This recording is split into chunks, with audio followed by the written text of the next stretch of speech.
Botir aka, assalomu alaykum.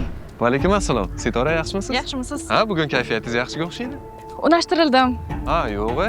To'y kuni ham aniq bo'ldi. Ha, yaxshi.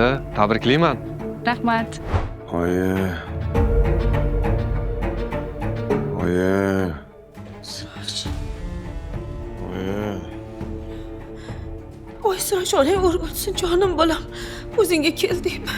Ergashiga qani? Ergash aka. Ergashiga chaqiring. Hozir jonim bolam. Chaqiring. Ergashiga chaqiring. Hozir, xo'p. Sharqon 2. Markazga aloqaga. Labbay aloqadaman. Ergash aka bilan gaplashishim kerak. Xo'p bo'ladi. Ergash aka, sizni markazdan so'rashyapti. Sharq 12 eshitaman. Sizni markaziy shifoxonaga borishingizni tayinlashdi.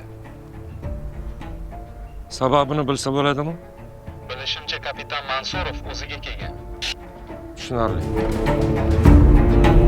Zahro Qosimova bilan Ergash Saidovning ishlari sirga o'tganiga bir hafta bo'ldi. Hamma narsa aniq. Jinoyat fosh etilgan. Nimaga natija yo'q? Zudlik bilan qo'lga olish choralari ko'rilsin.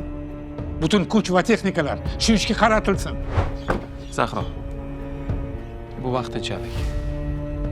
Oilaviy dam olishdan qaytganimizdan keyin yana ishingni boshlashing mumkin. Kelishdi-ku, men qarshi emasman.